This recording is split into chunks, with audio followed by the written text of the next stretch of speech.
करें कि वो सब रियासत।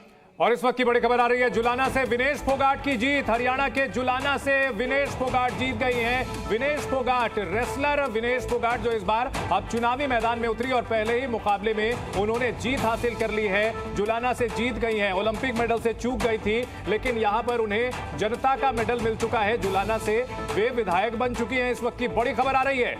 विनेश ने बीजेपी के योगेश कुमार को यहां से पटखनी दी है, योगेश कुमार को यहां पर हराया है। विनेश ने कुश्ती से संन्यास लेकर के राजनीति में एंट्री की, डेब्यू था और डेब्यू में ही उन्होंने यहां पर पहली ही बारी में जीत दर्ज कर ली है। जुलाना, जो कि विनेश फोगाट का ससुराल है, वहां से इन्होंने चुनाव लड़ा और यहां कांग्रेस की सीट पर विनेश फोगाट ने जीत दर्ज कर ली है। हमारे साथ गौरव भाटिया जुड़े हुए हैं लगातार। गौरव भाटिया, विनेश फोगाट की जीत पर बधाई देंगे, शुभकामनाएं देंगे आप? हमारी बहन है, उनको शुभकामनाएं। और जैसा आपका चैनल दिखा रहा है, इन्होंने हमेशा भारत का मान बढ़ाया है, तो क्यों नहीं देंगे। लेकिन एक बात ज़रूर कहना चाहूँगा, ये चरित्र भारतीय जनता पार्टी का ही है कि जब विनेश फोगाट का पदक छीना गया, डिस्क्वालीफाई किया गया, तो आदरणीय प्रधानमंत्री नरेंद्र मोदी जी ने एक बात कही। उन्होंने कहा, she is champion of champions. जी, जो देश के सबसे अच्छे वरिष्ठ अधिवक्ता हरीश साल्वे, उनसे पैरवी करवाई। और तीसरी बात है, नायब सिंह सानी जी ने कहा, पदक नहीं भी मिला, जब विनेश फोगाट वापस आएंगी तो हरियाणा में उनका सम्मान वैसे ही किया जाएगा जैसे वो एक मेडलिस्ट है। ठीक है, तो मैं समझता हूँ लोकतंत्र की जीत है और यही फर्क है भाजपा और कांग्रेस में। कांग्रेस छाती पीट रही है, इलेक्शन कमीशन ऑफ इंडिया को कोस रही है। हम कह रहे हैं कि अगर कांग्रेस से भी कोई नेत्री जीती है तो वो विपक्ष में अपनी सकारात्मक भूमिका निभाए।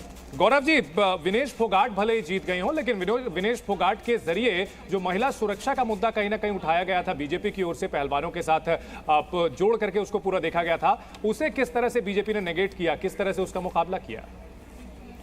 नहीं, मैं आपको याद दिलाता हूं कि आज से कुछ दिन पहले चुनाव प्रचार में कांग्रेस की एक रैली हो रही थी, सभा हो रही थी।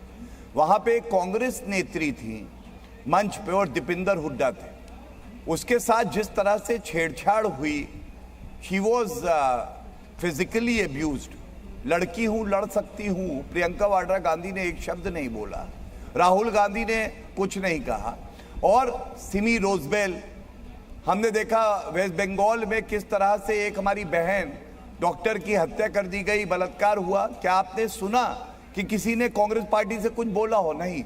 तो महिला सम्मान जो है ये कांग्रेस के लिए केवल ढोंग और नाटक है और भारतीय जनता पार्टी के लिए ये हमारी प्रतिबद्धता है। और इसीलिए शायद हरियाणा की जो बहनें हैं, जो माताएं हैं, उन्होंने भाजपा को आशीर्वाद दिया है। लेकिन जम्मू कश्मीर पर गौरव भाटिया जी, नेशनल कॉन्फ्रेंस सबसे बड़ी पार्टी बनकर उभरती नजर आ रही है रुझानों में। इलेक्शन कमीशन की साइट में 41 सीटों के साथ नेशनल कॉन्फ्रेंस आगे है।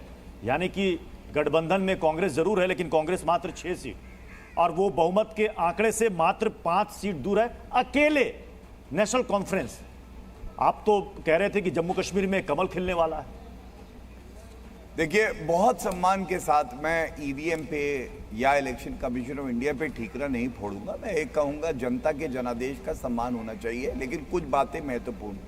और एक बड़ी बात आपके चैनल पे कर रहा हूं, मैं समझता हूं ये सबसे महत्वपूर्ण है। जीत लोकतंत्र की हुई है, भारत की हुई है। कैसे, मैं बताता हूं। कई बार आपको युद्ध जीतने के लिए लड़ाई हारनी पड़ती है। अनुच्छेद 370 जो कि टेम्पररी था, उसको हटाने का मादा किसी भी कांग्रेस सरकार में नहीं था। 55 साल सत्ता में रहे, नरेंद्र मोदी जी ने कर दिखाया और ये जीत उसी संविधान संशोधन की है। हम आज भी पिछली जो हमारी परफॉर्मेंस थी उससे बेहतर हमने किया है। दूसरी बात, हमें एक बड़ी खबर आ रही है, अपने दर्शकों को बता दें सर, एक बड़ी खबर आ रही है। उमर अब्दुल्ला जम्मू कश्मीर के सीएम होंगे। इस वक्त की बहुत बड़ी खबर आ रही है, उमर अब्दुल्ला एक बार फिर से सीएम बनेंगे। फारूक अब्दुल्ला का बड़ा बयान, जो कि इस बार कांग्रेस और एनसीपी गठबंधन की जीत के बाद पहला रिएक्शन आया और उमर अब्दुल्ला अगले मुख्यमंत्री बनेंगे। इस वक्त की बड़ी खबर आ रही है, उमर अब्दुल्ला एक बार फिर से जम्मू